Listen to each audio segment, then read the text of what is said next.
Thanks for tuning in to another episode of Revelations. I'm Pastor Chuck Reich, the show host and executive producer. The series all about evangelism and discipleship. We're highlighting ministries all around the world, hoping that you'd get a couple revelations. First of all, God is still working, and second of all, there is a part for you to be playing within the body of Christ.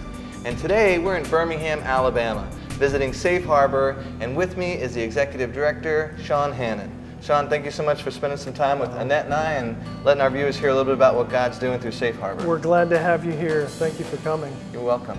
So, you're the executive director. You guys have been ministering here in Birmingham, Alabama to some families in crisis, and now you're ready to take this program national. Tell our viewers a little bit about what God has shown you guys on how to minister. Thank you. Safe Harbor has a great legacy here in Birmingham, Alabama since 1998. We've helped hundreds of families through a support group style ministry, reaching people that have teens that are struggling with, of course, substance abuse, drugs and alcohol, and tobacco use, but also other forms of rebellion, anger, depression, defiance, just you name it, the things that unsettle a home and that really try and tax the family unit and especially the marriage. Our success in Birmingham has translated into the desire to reach more people, to help them, to see more restored families. Yeah. So basically, families that are struggling here in Birmingham, pick a city, there's couples with children Absolutely. that need some help and to navigate some stuff. So, Absolutely. You know, we talked a little bit earlier, and you mentioned just because a son or daughter may be using drugs doesn't necessarily mean they're addicted and need a recovery program. Talk a little bit about that, how it's rebellion and maybe some foundational things that just need to be addressed in the home. Sure. Well, our encouragement, especially as parents, is to see the warning signs as early as possible and to really address those. It's not just a phase. The risk is that they could be sampling or getting into something that could turn into a lifetime struggle for them. Right. At this point, it might just be use and abuse, but it can translate into hardcore addiction later in their life. And so our goal is to try to catch it early in the teen years as a young adult so that it doesn't turn into a lifelong behavior. And what I like is that you guys are ministering to the couple. It's important that the husband and wife are healthy Absolutely. and on the same page as they try to minister downstream to the children, those godly offspring we're supposed to be raising up. Talk about that, the foundation for the couple. Absolutely.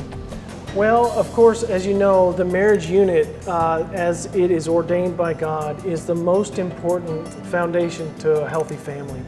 And it's natural that we parent differently. We discipline differently. We have different backgrounds and different experiences as parents. But when you're raising children, it's so important to be united, to be praying with your spouse, to be on the same page, especially when you're facing a trial with your child. Yeah. It's just imperative to help your family be healthy and live godly lifestyle. In talking with you, you mentioned that a lot of families are reaching out to you when they're in crisis mode. I know in Psalms 107 it uses, when they were at their wits' end, they cried out to the Lord. They don't necessarily need to be that far before they get plugged into a program like this. Absolutely. No, the earlier the better, especially warning signs. Ideally, in a sense, we should be pointing a lot of attention in the middle school years because we joke and say that every child is compliant at age 11, 12 years old. They obey well, they do well in school, they're active in sports and athletics, but something changes, time changes, and it changes them as they enter into maturity. And those are the pivotal years that we need to be very careful with children and watching who their friends are, what their activities are. And so coming in as early as possible to come between them and what they're getting into. Yeah, I heard a lot about terrible twos, maybe it's terrible teens, but at the end of the day, it's just that human sin nature. And we've gotten some interviews from some families who've been through the program, and a common statement came up, it's really just sin and a lack of God in the family. Talk a little bit about that. Absolutely. Well, some families that come to Safe Harbor for help have had a great family experience. They've had the ideal, a wonderful Christian home. Others have not. So it's important to have the correct focus, to focus our trust and our lives and our eyes on Christ and His love for us, His grace, and the renewal that we can have in Him. Yeah, so give our viewers a little overview of the program that's available online, how it might be able to be hosted at churches or small group settings. Absolutely.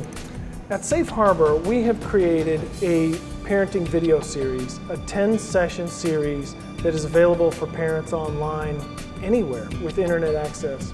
And so our encouragement is to visit our website and to sign up and to go through the program online.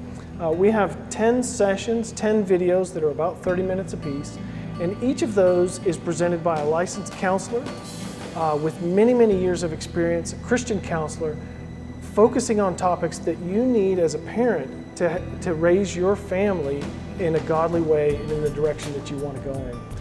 Well, keep watching. We're going to get some more interviews, talk a little bit more about Safe Harbor from some of the folks who've been through the program and how the Lord is using this to restore their families. I first learned about Safe Harbor through a probation officer for my son, Jacob. He was placed in handcuffs in my living room September 25th, 2014. I got arrested for having marijuana, and my probation officer actually recommended it to my parents, and that's when I started going to Safe Harbor. He admitted that he was smoking weed, and he told me they wasn't going to stop smoking weed. He liked smoking weed, he's going to continue to do weed. No matter what I said, that's what it's going to be. I said, well, you live in my house, got to abide by my rules. Talking to some of the mentors really helped turn me. Their experiences in life, what they went through as a teen, and they kind of showed me that, you know, this really isn't the right way to go about life. Your choices really do matter right now, even though they seem like they don't. They will affect your life. I could tell that the mentors' talks they were having were really getting through to Jacob. His attitude changed, his life changed. He started doing better in school, he started trying more, he started being more fun to be around. Without Safe Harbor, I'd probably be still doing the same things I was doing back then. I don't even know if I'd be in college. I may have graduated high school or not sure, but without Safe Harbor, I would be in a completely different world. When difficulties happen in a family, it affects not only maybe the child that's involved, but it affects the mom, it affects the dad, it can affect the siblings and other family members, and it can have real devastating effects on a marriage. And I have seen Safe Harbor work into the lives of these families, and they created the Calming the Storm video series to do that, to speak into the lives of families, to bring peace, to bring hope, and to be a calming force for families. Really fearing for our daughter because we had given her the alternative of following the rules in our home or else having to leave, and she chose to leave. And so Safe Harbor helped us and supported us through the journey of her being in and out of our home. Many times it's a spiritual problem. Many times it's just a presence of sin and an absence of Jesus, frankly, in all of their lives and their family lives. And it gets to a point, it snowballs to a point to where it just gets away from them. The vision of Safe Harbor is definitely to bring God back into the home and to reestablish the dynamic of families that are in pain and going through crisis. As people who work in church will know, there's so much pain in the world. There's so many difficulties in families, and there are not enough pastors to help. So we all need other resources that we can help. We need other counselors, we need other ministries to help, and the Safe Harbor can step into the role of that. They can use the video series in small groups. They can use the video series in sanctuaries. They can use the video series just to recommend to parents and to families who are struggling. The videos are very good. There are numerous topics such as marriage, videos with anger, rebellion, boundaries. It changes lives, it changes families, it changed my family. So it lends a support system all around. Building faith has been a huge part of this. Going through the Safe Harbor classes, we're faith-based.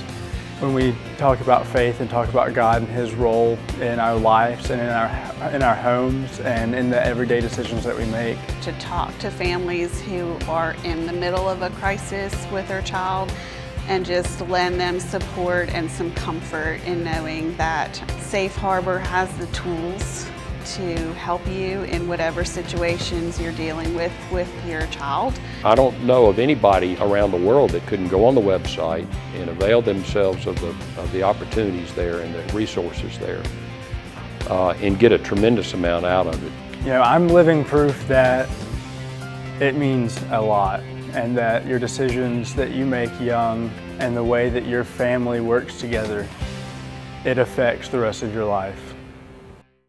I want to invite you to take a look at our website, revelationstvseries.org. It's produced by Horizon Media Studios. It's a 501c3 media ministry, and what we're doing is helping other ministries tell their story. Homeless shelters and children's homes, Bible colleges, seminaries, mission sending agencies. With your help, we can continue to help tell their story, to inspire the world, to shine their light and let God get the glory for the work that's being done in advancing the kingdom of Jesus Christ.